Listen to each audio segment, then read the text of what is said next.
Welcome back to Scaffchamp 2025, powered by Layher. We have more guests in the studio, this time Yvonne and John from Mount Lucas in Ireland. Welcome to The View with Vertex. Thanks very much. We've been trying to get this interview for a while now. We've been trying to get you guys in.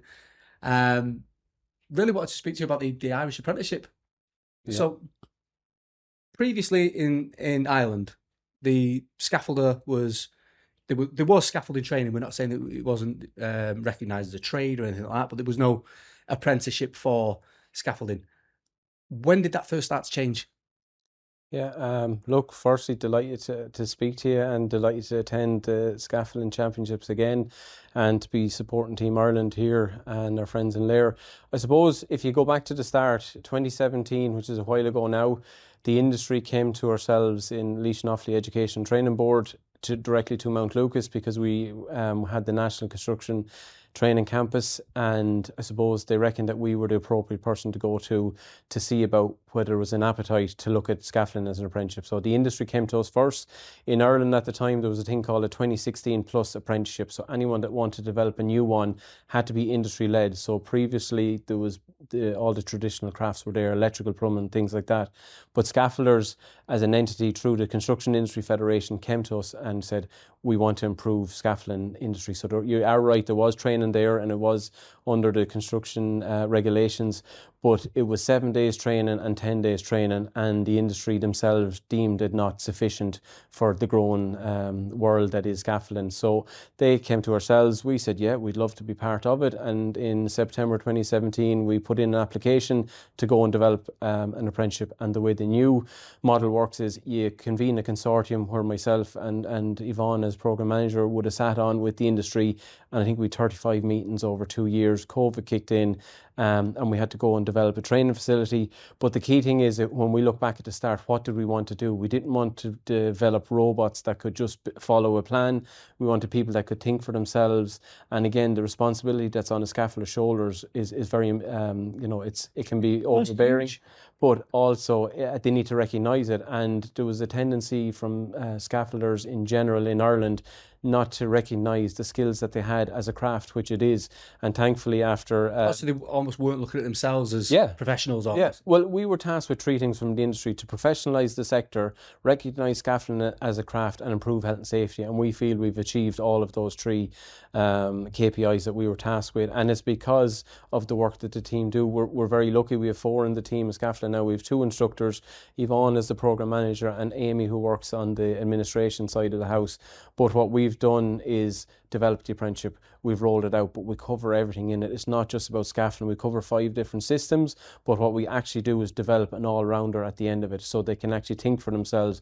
They can interpret drawings. They can actually look at soft skills. They can stand up in front of a group of people and roll out a job or describe how they're going to take a project forward. But also from the very basics of risk assessment, method statements, all those kind of things are covered as very basics, and we give them the foundation in year 1, and it's run over 2 years. So it's 10 weeks of training off the job with ourselves in Mount Lucas in year 1, and the same in year 2, and it's just either 3 or 4 week phases with ourselves, and then they go back to their employer for 3 months or 4 months at a time. Yeah, it's really kind of, there's so much work gone into it sounds like it's been a real journey to get it to where it is. As John said, there was 35 meetings with industry in our consortium steering group, but we also held focus groups with employers around the country and asked them what did they want to see in each module. So each module builds on the previous module. So it starts off, like John said, from the very basics and works its way up to complex structures in module 8. So they're building every time they come back to us. Well, it's every scaffold really. They're all different, but they're all the same, and every project is the same. It starts with an inquiry, and the inquiry leads to a survey. The survey leads to a quote. And, right the way through this process. And I almost feel like for a long time, a lot of training programs haven't mirrored that. It's just been, what do scaffolders build? Scaffolds. What types of scaffolds?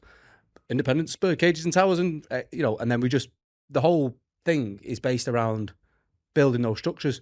As you've said, there's so much more. You touched on soft skills. There's so much more around being a good scaffolder or being a scaffolder, being a competent scaffolder, being able to listen to feedback, being able to give feedback, being able to Being able to manage. with all the trades that are on the site as well, and not just be seen as they're not needed, you know, and like, We're a service trade, if anything. Absolutely. We need to do that more than anybody. You know, we're a service trade. We've got to put a scaffold up that meets the specification of the client, of the person working on it. So yeah, more so, I think we need to get this into scaffolders. Yeah, and I think we were lucky in one way, and I don't want to use anything associated with COVID as being lucky, but it gave us a bit of breathing room. So we had been validated to actually do it. And usually what would happen, that would be a 2-day event face to face. We had to do it online, which had its own complications. But at that particular time, the Health and Safety Authority in Ireland, which were a consortium member, were actually redeveloping the code of practice for the industry. So I suppose it dovetailed nicely that we were coming behind them with apprenticeship. We were working very closely with them. We had union representation from SIP2, which would be the union that would look after almost all of the scaffolders, and then we had the Construction Industry Federation. So we had all the relevant stakeholders around the table. But when it came down to it, it was all about the individual apprentice that was going to be going through it. They were fundamental and at the core of everything we did. And I suppose, like, to give you a small example, I had to pick one of the apprentices up from the train station the other day, and we were just chatting, and he actually asked me, you know, are you a scaffolder yourself? I said, no, but I've learned a lot over the years of development. But I was asking him how he's getting on. He's only a first year apprentice. He's learning his trade and all the rest.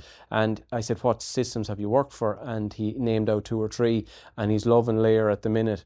But he's saying, I don't think I can be a real scaffolder, in his own words, until I know different systems. So until I know a range of systems that, regardless of what employer he's with or what job he's on, he'll be able to work with any type of scaffolding. And it seems like that's what the goal is, really. You're building. I mean, I've said this to you both off air, and I think I've said it to a number of people I've spoken to in Ireland. It seems like you're trying to build scaffolders.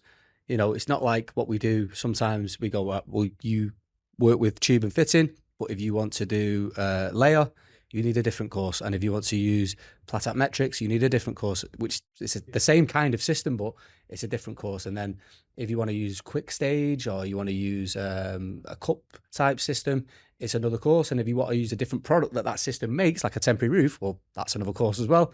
It's like, we should be teaching the skills to do any of those things. And, you know, at the end of that, you've got someone who's competent no matter where they go and what they do.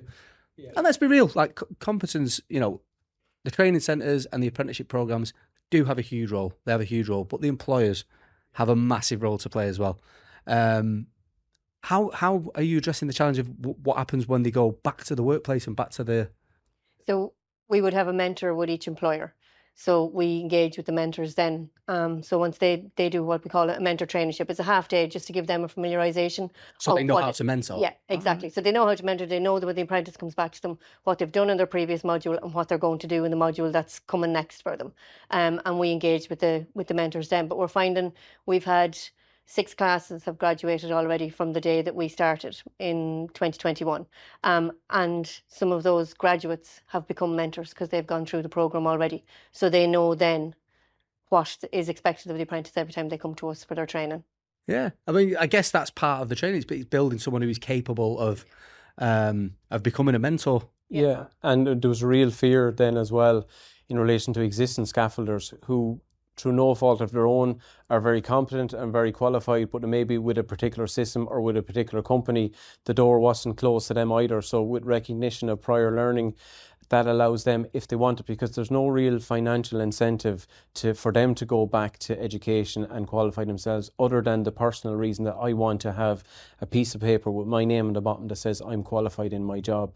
So we've seen that would be a difficult sell, you know. Yeah. I've done this for years. I've always done it like this. We never used to need this, and it's more of a slow burner. But the more people are in the industry going back to the rest of their team and the guys they work with, saying that I'm after learning so much, because they have a huge wealth of knowledge, but they have to meet the criteria that's set within the apprenticeship system. So any gaps that they're missing, we're able to fill those gaps with them, and they do their training and then they do their terminal assessment, and they're loving it because they're learning, like someone said before, it's the question marks they always had in their career, and it's just because no one trained them in that particular area because it didn't affect their job, so they didn't need to know. But in reality, they want to know and they want to become better scaffolders as a result. I guess that's also a two-way street as well, because I mean, you've got these people who come in and you have this recognition of prior learning. It's an opportunity for you guys to learn.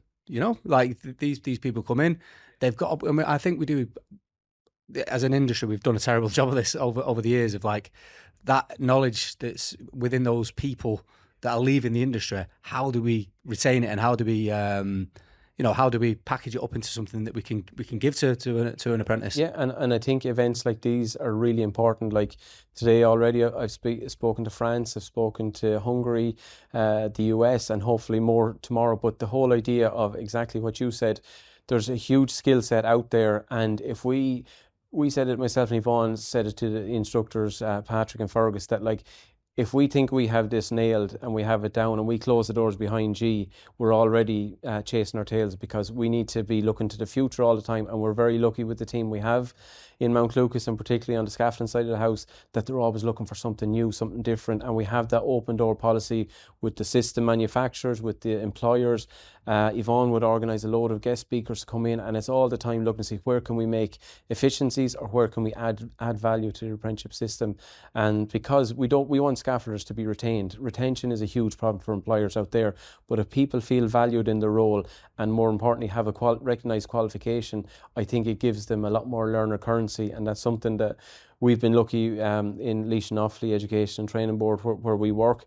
Our funders, Sulis, have bought into the apprenticeship. They've funded us to build a scaffolding training unit. They've funded us to buy materials, components, equipment, and the Department of Further and Higher Education that we work with, they've seen it. They've come down to the centre. We've hosted events, and it's all to show them what we're doing, and they're using what we've been doing as a brilliant example of how partnership approach works for new programme development. Also, for other trades and other kind of industries and sectors. Yeah, and I suppose, look, it's not related to here, but we've started work with the local or the national electrical supplier to look at development apprenticeship, but using the model of the scaffolding apprenticeship. But even more than that, one of the SIP2 reps, Andrew McGuinness, sits on a European working group, and it's brilliant when you get a report that's come from the European Parliament and the Irish Scaffolding Apprenticeship is noted in it 5 or 6 times as an exemplar or a really good news story. I think the getting out. Yeah, it's no longer a secret. I think a lot of other people and other nations are talking about the way things are being done there, and seeing it as a real beacon. Yeah, and I think like we haven't done anything spectacular here other than listen to people, and we got the right people in the room, and more importantly, we didn't say, right, the apprenticeship is up and running, we don't need to talk to them anymore. Yvonne meets with all these people all the time, and like just the difference, the added value that for the individual leaving the room. But more importantly, when we go out and meet with the employers and the feedback they're giving us, saying that, like, I'll never forget in the early days, one of the first year apprentices, he said he used to look out the window to see where the chicken fillet roll was coming for breakfast. Now, fast forward a couple of months into his apprenticeship, and he's asking for, can I see the plans for the next job? I want to see if I'd be able to do a component list for it. And he said that's groundbreaking, and like that. Really good engagement is and buy-in from the people going through the programme. Yeah. It's so important. Of the post-16 is what we call them in Ireland. It's generation apprenticeship, but every 5 years you have to be revalidated, so we can keep it current. So if there is anything new on the market, we're introducing it as we're going, and then we go through revalidation again. So you're not being left behind and leaving it stagnant. One thing I was going to ask just before we do wrap up was, and I think you touched on it yourself there, John, was events like this and how the real learning opportunities.